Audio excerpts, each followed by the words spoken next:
The moment you say it's okay for them to violate the law to shut down this one agency, you have said it is okay for them to violate the law and shut down anything.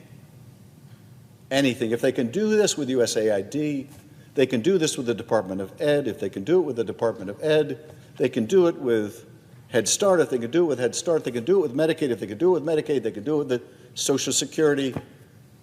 They can do anything. Yo, what's up, Black Coffee fam? Welcome back to the channel. Today we're diving deep into some political drama, and let me tell you, it's a wild ride. We're talking about a situation where it looks like Adam Schiff. Yes, that Adam Schiff might have just walked right into a trap set by none other than Donald Trump. Buckle up because this one gets spicy. Shutting down USAID or pausing its work will have devastating global and potentially irreversible consequences, but the biggest consequence will be to us. Even though it will hurt you as Rwanda, which depends on some US aid to fund your healthcare and development. I think from being hurt, we might learn some lessons to, to do things we don't do that we should be doing.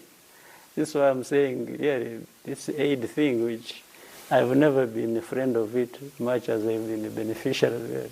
So let's turn quickly to the funding freeze. How does that fit into this effort?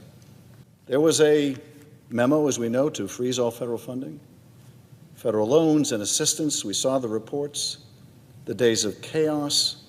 Let's rewind a bit. Remember when Trump issued that executive order freezing foreign aid for 90 days? It seemed like a pretty standard move, right? Take a look at where our money's going, make sure everything's kosher, typical conservative stuff. But what if I told you it was all a setup?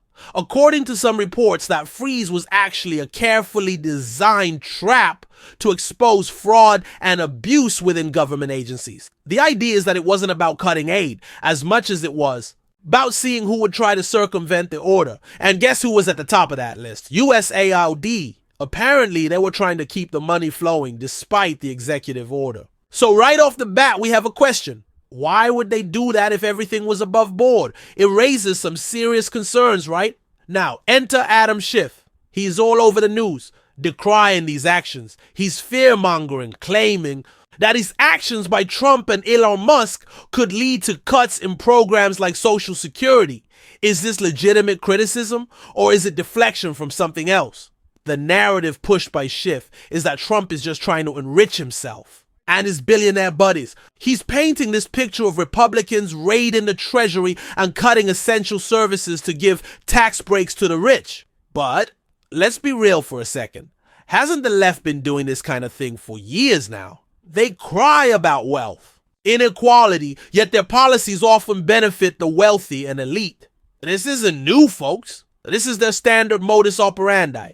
I see Schiff trying to portray himself as a champion for the people, but his argument doesn't hold water.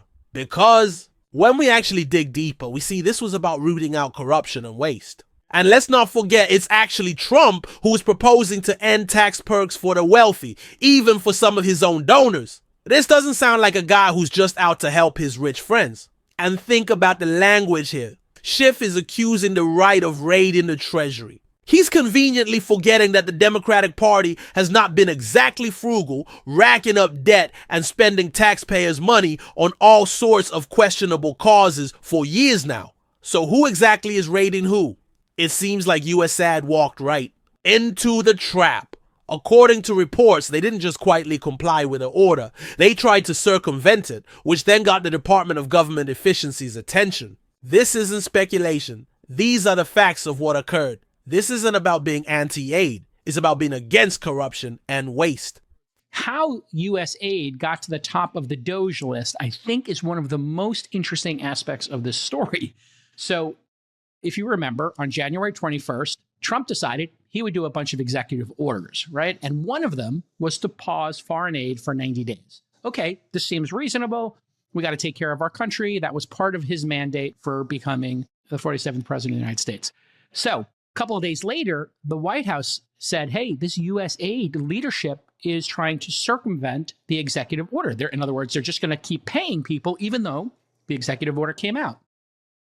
That alerted the Doge team. So Elon confirmed this on X. He said, quote, all Doge did was check to see which federal organizations were violating the president's executive orders the most. Turned out to be USAID, so that became our focus.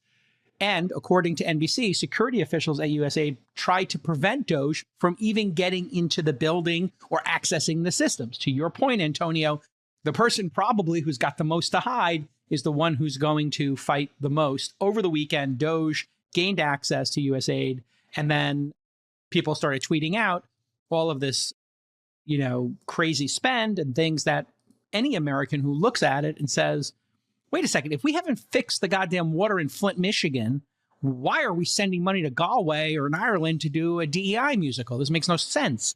Think about this. If the system is clean and working correctly, why would USAID leadership try to bypass an executive order? That screams that they had something to hide, doesn't it? The more we investigate, it becomes clearer this was a way to expose corruption, not just cut aid. And who's now upset? Those who have been benefiting from these corrupt deals for decades. Now check this out. There's this video from the president of Rwanda saying that cutting aid might actually benefit them. He says that it will force them to be more self-reliant. That is incredible. That's a perspective you won't hear from the mainstream media. When has aid ever made a country self-sufficient? It seems that in some cases, aid can do more harm than good by making them depend on the United States. This video from the president of Rwanda exposes a fundamental flaw in the whole aid system. He is not against aid, but it needs to be done in a better way.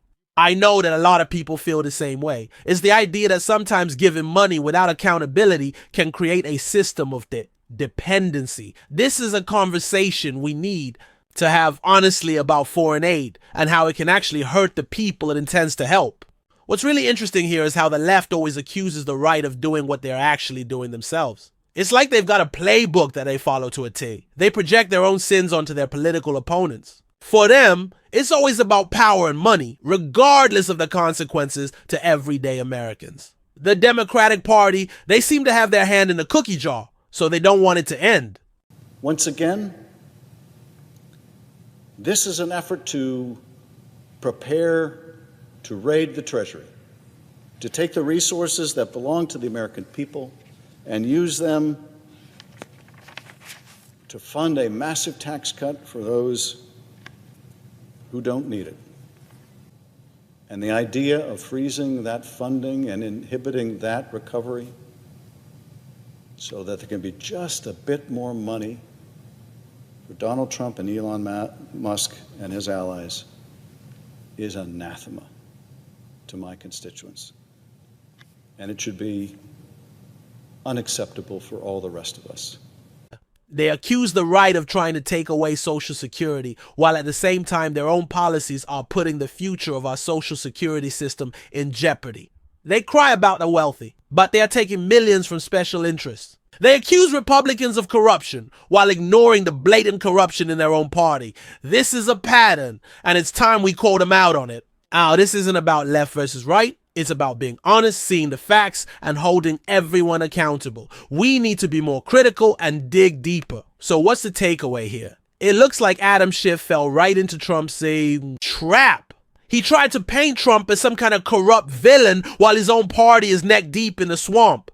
This whole thing with USAID was not about just cutting foreign aid. It was about exposing corruption and government waste. And the Democrats, instead of addressing the issue, they just resort to their typical fear-mongering and hypocrisy. What do you guys think? Drop your thoughts in the comments below. Make sure to subscribe if you like this video and hit the like button. And until next time, stay woke, stay informed, and don't let these politicians play you like a fiddle. Peace out.